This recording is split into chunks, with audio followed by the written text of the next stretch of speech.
Assalamualaikum. Hai Kak, gimana nih kabarnya? Semoga semua dalam keadaan sehat dan tetap semangat. Pada video pembelajaran kali ini, kita telah memasuki bab yang kedua, yaitu tentang akhlakul karimah dalam pergaulan remaja. Nah, tujuan pembelajaran kali ini yang pertama, siswa dapat memahami akhlakul karimah dalam pergaulan remaja. Yang kedua, siswa dapat menunjukkan dalil perintah untuk memiliki akhlakul karimah. Yang ketiga, siswa dapat memahami bentuk atau contoh akhlakul karimah dalam pergaulan remaja. Dan yang keempat, siswa dapat menjelaskan pengertian remaja. Lalu yang kelima, siswa dapat memahami ciri-ciri remaja.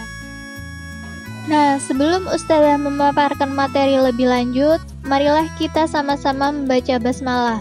Bismillahirrahmanirrahim. Seorang manusia hendaknya bergaul dengan sesama menggunakan perilaku yang terpuji.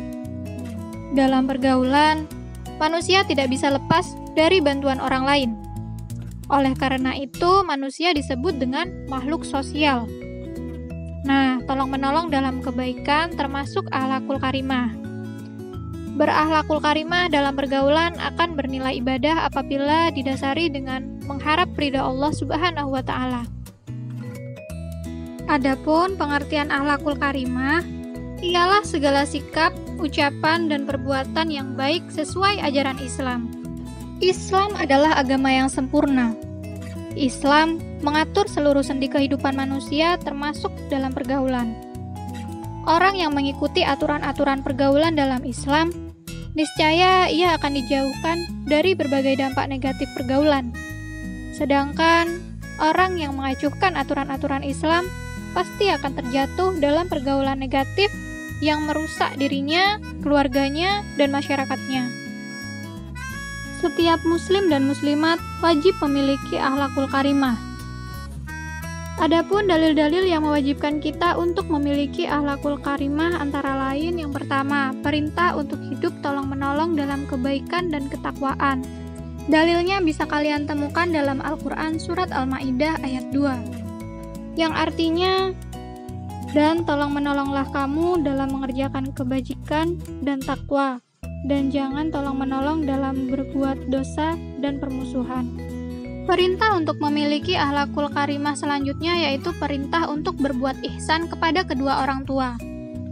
Dalilnya bisa kalian temukan dalam Al-Quran Surat Luqman ayat 14. Kemudian, ada perintah untuk berbuat adil, ihsan, dan membantu kerabat, serta larangan berbuat keji, mungkar, dan permusuhan. Dalilnya bisa kalian temukan dalam Al-Quran Surat An-Nahl ayat 90, yang artinya, sungguh, Allah menyuruh kamu berlaku adil dan berbuat kebajikan, memberi bantuan kepada kerabat, dan Dia melarang melakukan perbuatan keji, kemungkaran, dan permusuhan. Dia memberi pengajaran kepadamu agar kamu dapat mengambil pelajaran. Maha benar Allah dengan segala firman-Nya. Selanjutnya, pengertian remaja. Masa remaja adalah masa transisi antara usia kanak-kanak dengan usia dewasa. Pada usia remaja ini, manusia tidak dapat disebut sudah dewasa, tetapi tidak dapat pula disebut sebagai anak-anak. Masa remaja merupakan periode yang berlangsung dari sekitar usia 11 hingga 21, yang mana kita semua tahu bahwa banyak sekali perubahan sosial dan emosional yang terjadi pada diri seseorang yang beranjak remaja. Meskipun karakteristik itu dapat membuat frustasi atau membingungkan orang tua, namun secara perkembangan normal itu merupakan hal yang alami dari pertumbuhan remaja.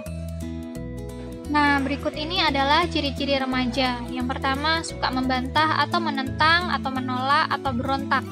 Hal ini terjadi karena masa remaja adalah masa ketika emosi mulai meninggi. Yang kedua, suka berangan-angan atau berimajinasi. Yang ketiga, cenderung pendapatnya merasa benar. Yang keempat, rasa ingin tahunya besar. Yang kelima, banyak kemauannya. Yang keenam, suka diperhatikan dan diakui perannya. Yang ketujuh, masa mencari jati diri. Yang kedelapan, selalu ingin dituruti keinginannya. Yang ke-9, suka menggebu-gebu. Yang ke-10, cenderung sulit diatur. Yang ke-11, suka mengkritik. Yang ke-12, biasanya berpikir spontan. Yang ke-13, penuh semangat. Dan yang ke-14, kepribadiannya agak unik. Ada-ada saja kelakuannya. Nah, itulah beberapa ciri-ciri remaja. Dan mungkin masih banyak ciri-ciri remaja yang lain. Kita sadari bahwa masa remaja merupakan masa yang rawan dengan hal-hal negatif, seperti hura-hura dan pergaulan bebas. Nah, untuk itu perlu adanya kontrol diri agar para remaja dapat mengetahui batasan-batasan yang boleh dan tidak boleh dilakukan sehingga mereka dapat bergaul dengan baik. Akhlakul karimah amat penting dalam kehidupan manusia termasuk dalam pergaulan remaja. Nah, berikut beberapa bentuk atau contoh akhlakul karimah dalam pergaulan remaja. Yang pertama, ta'aruf dan tafahum. Ta'aruf berarti saling mengenal atau saling mengetahui. Sedangkan tafahum artinya saling memahami. Jadi, ta'aruf dan tafahum adalah upaya untuk saling mengenal dan memahami keadaannya secara jelas, baik yang menyangkut kepribadian maupun keadaan keluarga. Selain itu, mengenal dan memahami merupakan hal pertama yang harus ada pada remaja yang ingin berteman. Allah Subhanahu wa Ta'ala berfirman dalam Al-Quran, Surat Al-Hujurat, ayat 13, yang artinya, "Hai manusia, sesungguhnya kami menciptakan kamu dari seorang laki-laki dan seorang perempuan, dan menjadikan kamu berbangsa-bangsa dan bersuku-suku supaya kamu saling kenal. Sesungguhnya orang yang paling mulia di antara kamu di sisi Allah ialah orang yang paling takwa di antara kamu. Sesungguhnya Allah Maha mengetahui lagi Maha mengenal." Yang kedua yaitu ta'awun dan tasamuh. Ta'awun artinya saling menolong dan tasamuh artinya sama-sama berlaku baik atau saling berbuat baik. Istilahnya toleran dan tenggang rasa. Islam mewajibkan umatnya untuk ta'awun terhadap sesamanya. Orang yang gemar tolong-menolong memiliki sikap toleran yang tinggi. Setiap manusia membutuhkan orang lain dalam kehidupannya.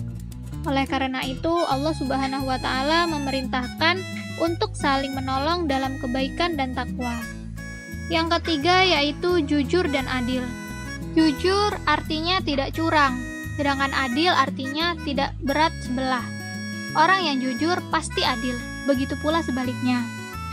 Islam mencintai kejujuran dan keadilan serta membenci setiap bentuk kecurangan. Nah, dalam kehidupan bermasyarakat, berbangsa, dan bernegara dapat dibuktikan bahwa setiap kecurangan pasti menimbulkan dampak negatif yang berupa kekecewaan hati dari pihak yang dirugikan. Jadi, jujur dan adil merupakan modal utama untuk mendapatkan pertemanan dengan sesama. Yang keempat, amanah dan menepati janji. Orang yang dapat dipercaya disebut amanah, sedangkan menepati janji berarti berbuat sesuatu sesuai dengan janjinya yang telah diucapkan. Amanah dan menepati janji adalah akhlakul karimah yang harus dimiliki oleh setiap muslim. Amanah dan menepati janji merupakan akhlak terpuji yang seharusnya dilakukan ketika bergaul dengan teman. Dengan sikap amanah dan menepati janji, seseorang akan mudah untuk dipercaya orang lain. Atau sebaliknya, jika berbuat tidak amanah dan ingkar janji, maka akan menimbulkan kekecewaan dan rusaknya hubungan persaudaraan. Alhamdulillah, sekian dulu pemaparan materi dari Ustazah. Semoga apa yang Ustazah sampaikan dapat dipahami dengan mudah. Semoga bermanfaat dan sampai jumpa. Wassalamualaikum warahmatullahi wabarakatuh.